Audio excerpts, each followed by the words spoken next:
নমস্কার, জয় শ্রীকৃষ্ণ, জয় কালী। আমি জ্যোতিষ সাধক পরিমল। আজকে যেটি বলবো সেটি হলো হাতের চতুষ্কোণ কেমন ফল দেয়। আমাদের এই যে হাত আছে, এই হাতের যে মাউন্ট, রবির মাউন্ট, শনির মাউন্ট, এই মাউন্টে কোথায় কেমন ফল দেয় চতুষ্কোণ, সেটি আজকে বলবো। দেখুন, চতুষ্কোণ হচ্ছে হাতে যদি কোনো অশুভ কিছু থেকে থাকে, অশুভ কোনো দৃষ্টি বা অশুভ কোনো গ্রহর পাক যদি থেকে থাকে, তাহলে চতুষ্কোণ কিন্তু আমাদের শুভ ফল দেয়। আমি প্রথমে বলবো দেবগুরু বৃহস্পতি স্থানে চতুষ্কোণ চিহ্ন। দেবগুরু বৃহস্পতি স্থানে চতুষ্কোণ আমাদের বিলাসিতা এনে দেয়, বিলাসবহুল বাড়ি গাড়ি সমস্ত কিছু দেয়, আমাদের সুখী দাম্পত্য জীবন দেয়। বৃহস্পতি স্থানে চতুষ্কোণ মেয়েদের ক্ষেত্রে খুব শুভ ফল দেয়, কিন্তু একটি প্রবলেম করে, যেটি হলো মেয়েদের জরায়ু ব্যাধি এনে দেয়। এবারে আসবো শনি স্থানে। শনির স্থানে যদি চতুষ্কোণ চিহ্ন পড়ে, তাহলে জানবেন সমস্ত দুর্ঘটনা থেকে রক্ষা পাবে। এবং যে সমস্ত জাতকের জেল হয়ে আছে, জেলে যারা আছে, কারাগারে যারা আছে, তাদের যদি শনি স্থানে চতুষ্কোণ পড়ে, তারা নিশ্চিত ছাড় পেয়ে যাবে, মুক্তি পেয়ে যাবে। এবারে ওই চতুষ্কোণের মধ্যে যদি কোনো তিল বিন্দু ক্রস থাকে, তাহলে কিন্তু বিপদ, জলে বিপদ হবে, নয় আগুনে বিপদ হবে। শনির স্থানে যদি শনিবন্ধনী থাকে, সেখানে যদি তিল থাকে, বাইরে মৃত্যু অনিবার্য। এবারে আসবো রবি স্থানে। রবি স্থানে চতুষ্কোণ কদাচিৎ, দেখাই যায় না। আর যার দেখা যাবে, জানবেন ধনী হওয়ার পূর্ণ আশা এবং দেশ বিদেশে নাম ছড়িয়ে পড়বে। রবি স্থানে বৃত্ত চিহ্ন কিন্তু দেশ বিদেশে নাম ছড়িয়ে দেয়। এবার আসবো বুধের স্থানে। বুধের স্থানে যদি চতুষ্কোণ চিহ্ন পড়ে, তাহলে আমাদের ব্যবসা বা কর্মে সফলতা এনে দেয়।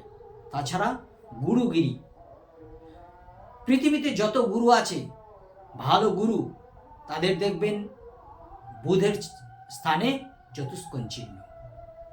এবার আসবো মঙ্গলের স্থানে। মঙ্গলের স্থানে চতুষ্কোণ চিহ্ন নরনারীর কাল হয়ে দাঁড়ায়। পুরুষ অথবা মহিলার মঙ্গলের স্থানে যদি চতুষ্কোণ হয়, তাহলে কিন্তু কাল। অনেক সম্পত্তি থাকার পরও তাদের কিছু নেই ভাব, রাগ জেদ সমস্ত কিছু। পুরুষ হলে তার স্ত্রীর ওপর অত্যাচার করবে, সমাজে তারা কিন্তু ভালো হয়ে চলবে না।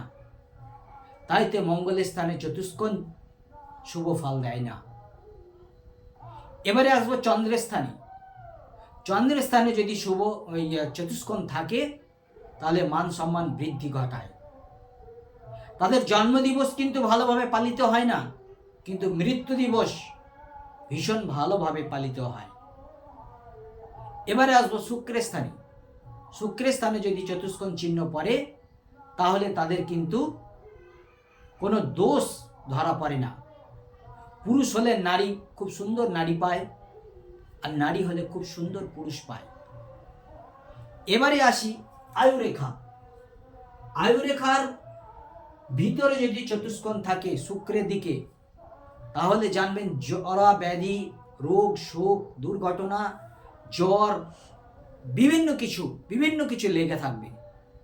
কিন্তু এই চতুষ্কোণ যদি বাইরের দিকে থাকে, কেতুর দিকে, তাহলে সমস্ত রোগ বালাই দূরে চলে যাবে, কোনো দুর্ঘটনা ঘটবে না। এবারে আসি ভাগ্যরেখা। আমাদের ভাগ্যরেখা যদি চন্দ্র থেকে উদিত হয়, তাহলে কিন্তু মহিলা দ্বারা ধনী হয়ে যায়। এই চতুষ্কোণ চিহ্ন যদি মাঝ বরাবর কেতুর স্থানে হয়, ভাগ্যরেখার উপরে লটারিতে ধনী করে দেবে, তাতে কোনো সন্দেহ নেই। এবারে বলবো, যদি এই চতুষ্কোণ শেষ অংশে থাকে, তাহলে চিরকুমার হয়ে যায়, অর্থাৎ তাদের বিবাহ হতে চায় না, বিবাহ বেঁধে গেল হবে হবে ভাব ভেঙে যাবে। আজ ছিল এই চতুষ্কোণের বিষয়।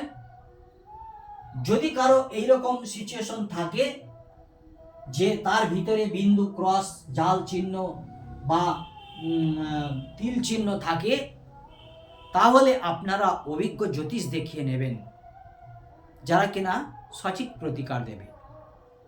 মঙ্গলের স্থানে যদি চতুষ্কোণে তিল বিন্দু থাকে, তাহলে মঙ্গলের একটি রক্ত প্রবাল পরিধান করবেন।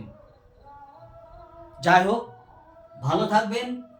আজ ছিল আমার এই আয়োজন। আমাকে দিয়ে কেউ যদি জন্ম ছক বিচার করাতে চান, হস্তরেখা বিচার করাতে চান, তাহলে 9382123284 এই নাম্বারে ফোন করবেন। ভালো থাকবেন।